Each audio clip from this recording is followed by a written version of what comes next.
Good morning students. तो हम जो टॉपिक कर रहे थे वो था हमारा rotating frame of reference and Coriolis force. उसको हमने पूरा डिटेल से कर लिया, ठीक है। और लास्ट में हम सभी प्रकार के जो रूपांतरण समीकरण थे, ठीक है ना, all types of transformation equations related to position, velocity, acceleration and force, उसको हमने कर लिया। आपको अच्छे से याद है, ठीक है।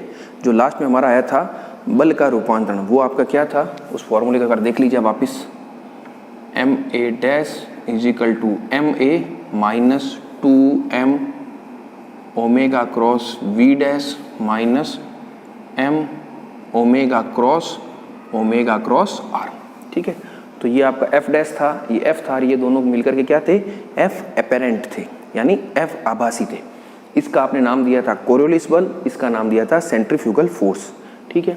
और हमने वो कंडीशन भी देख ली कि निर्देशांतर घूर्णी भी होना चाहिए दोनों के लिए, और इसके लिए घूर्णी होने के साथ साथ कण गतिशील भी होना चाहिए।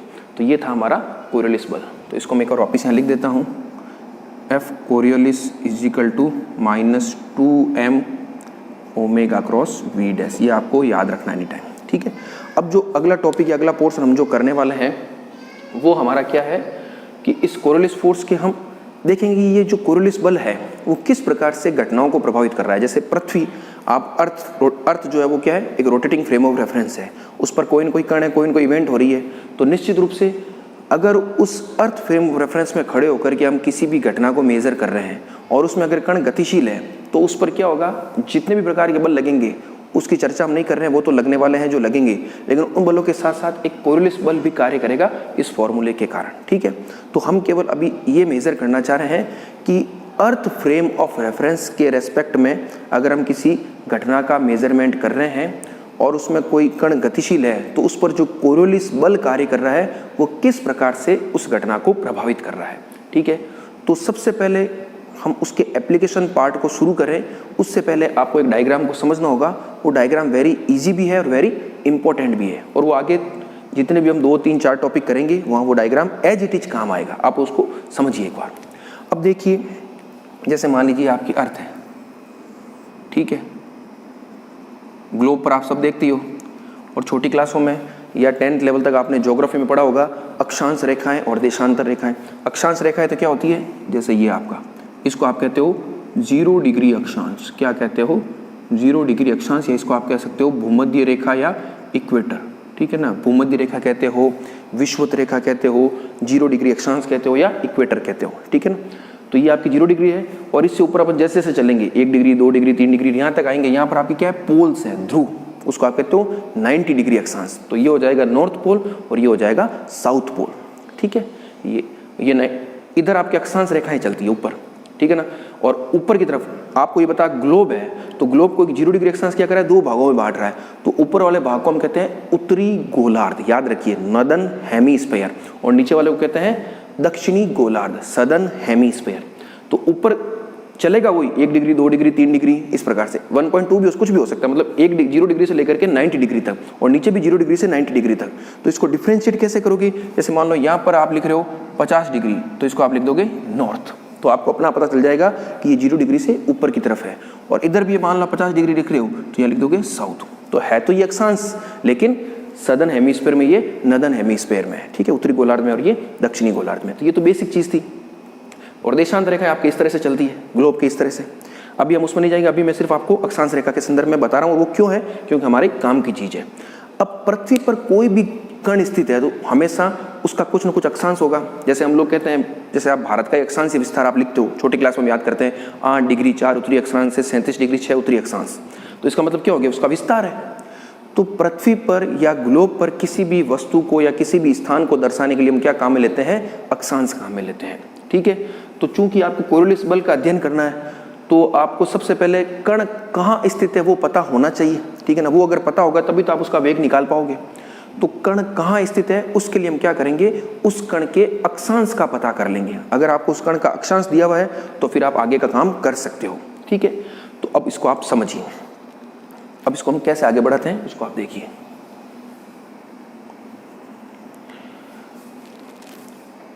जैसे मान लो ये तो आपका ये हो गया, ठीक है ना, मिड पार्ट, और ये पृथ्वी जो है इसके सापेक्ष ओमेगा कोणीय वेग से घूम रही है।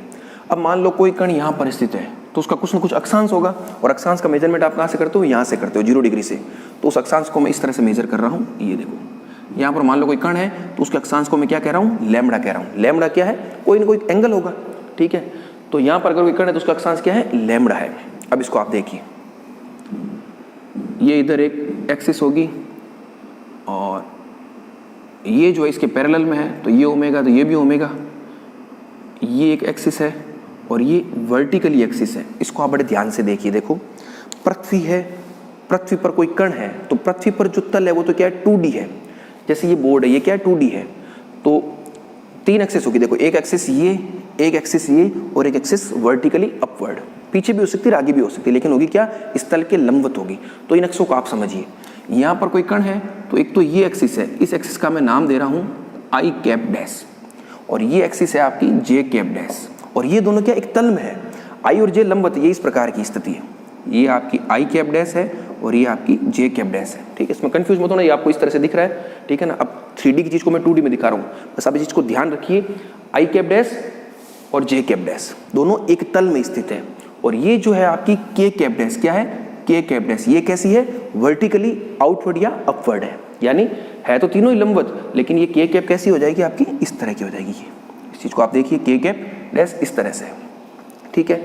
तो ये लैम्बडा है, तो ये भी लैम्बडा हो जाएगा। ये इसके लंबवत है, तो ये 90 माइनस लैम्बडा, और चूंकि के कैप डैश और जे कैप डैश लंबवत है, तो ये 90 माइनस लैम्बडा है। टोटल तो दोनों के बीच का एंगल 90 है, तो ये हो जाएगा लैम्बडा। तो इन एंगल को आप समझिए बड़े आराम से, ये लैम्बडा, ये 90 माइनस लैम्बडा और ये लैम्बडा। बहुत इंपॉर्टेंट डायग्राम है, इसको आप ध्यान से समझिए, ठीक है।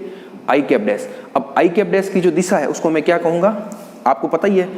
आप जब बनाते हो इस तरह से, ठीक है, तो ये आपका नॉर्थ होता है, ये साउथ होता है, ये ईस्ट होता है और ये वेस्ट होता है। तो उसी क्रम में हम क्या देखेंगे, इसको हम क्या कह देंगे, ईस्ट। ये फिक्स डायग्राम है, इसको मैं एक बार वापस एकदम क्लियर कट बनाऊंगा, एक बार इसको आप समझिए। ये फिक्स डायग्राम आपको इस डायरेक्शन में लेना है, नदर्न हेमिस्फीयर की बात करें, ठीक है ना। और आप कोई भी डेरिवेशन करोगे तो एक हेमिस्फीयर में करेंगे, दूसरा जो होगा रिजल्ट सेम आएंगे, डायरेक्शन बदल जाएगी बस, ठीक है। ये ईस्ट है, ये रे ईस्ट, ये जे कैप डैश क्या हो जाएगा, नॉर्थ, ये रहा नॉर्थ, तो जे कैप डैश क्या हो जाएगा आपका नॉर्थ। और के कैप डैश है, के कैप डैश क्या है, वो तो वर्टिकली है, तो इसको हम कह देंगे वर्टिकली। ये आप उसको वेस्ट ईस्ट साउथ से मत जोड़ना, क्योंकि ये तो पूरा एक तल में है, और ये तो क्या वर्टिकली आउटवर्ड या अपवर्ड है, तो इसको हम क्या कह देंगे, वर्टिकल, ठीक है। और ये ओमेगा तो आपका घूर्णन कर रहा है। तो ये डायग्राम आपको समझ में आ गया। अगर आपके लिए मैं इस डायग्राम को एक और वापस क्लियर कट यहाँ बना देता हूँ, ठीक है। आप मेरे साथ साथ जैसे मैं बना रहा हूँ उसको आप बड़े इत्मीनान से देखिए, देखने से क्या चीज़ आपको बड़ी आसानी से समझ में आ जाएगी, ठीक है। मैं बड़े धीरे धीरे इस डायग्राम को बनाता हूँ। कभी कभी डायग्राम को बनाते हुए देखने से भी चीज़ें क्लियर होती है, बना हुआ देखना और बनाते हुए देखने में अंतर है। आप इस चीज़ को देखिए, ये आपकी अर्थ है, ठीक है।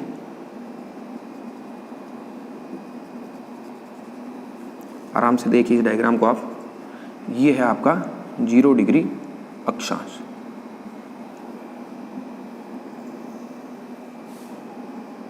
ये है ओमेगा, और यहाँ पर मान लो कोई कण स्थित है, तो उसका अक्षांश क्या हो जाएगा आपका लैम्बडा। ध्यान से देखिए, ये ओमेगा, इसके पैरेलल में ये भी क्या मैंने ले लिया, एक ओमेगा ले लिया। अब ये कण है, एक तल में है, तो ये इसका आई कैप डैश हो गया, और ये इसका लंबवत जे कैप डैश हो गया, आई कैप डैश के लंबवत। और ये एक्सिस जो है वर्टिकल है, उसको हम कह रहे हैं के कैप डैश, ठीक है। इसकी डायरेक्शन हो जाएगी आपकी ईस्ट, ये इसके लंबवत, इसकी डायरेक्शन हो जाएगी नॉर्थ, और ये तो क्या आपका वर्टिकल। ये एंगल लैम्बडा है, तो ये भी लैम्बडा, ये 90 माइनस लैम्बडा और ये लैम्बडा। तो ये डायग्राम दोनों सेम है, मैंने वापस बना के दिखाया। तो अब इस डायग्राम से आप ओमेगा के घटक लिख सकते हो। ओमेगा के घटक क्या होंगे, एक जे कैप डैश में और एक के कैप डैश में। तो देखो इस डायग्राम से मैं ओमेगा के घटक लिख रहा हूँ, इसको आप ध्यान से देखिए। ओमेगा को मैं ऐसा लिख सकता हूँ, omega cos lambda j cap dash plus omega sine lambda k cap dash. J cap dash साथ लैम्बडा एंगल है, तो एंगल के साथ हो जाता है कॉस, और उसके परपेंडिकुलर हो जाता है साइन। और ये आपको एज इट इज याद रखना है, ठीक है ना। अब देखो आगे हम जितनी भी एप्लीकेशन पढ़ेंगे, जितनी भी इवेंट पढ़ेंगे, उसमें ये सेम क्योंकि अर्थ पर कोई भी इवेंट या कोई भी कण होगा, उसका कुछ ना कुछ लैम्बडा होगा, तो ये डायग्राम काम में आएगा। ये ईस्ट नॉर्थ वर्टिकली सब आपको एज इट इज, इस डायग्राम को एज इट इज याद रखना है, ठीक है ना। और हमने ये समझ के ही किया है।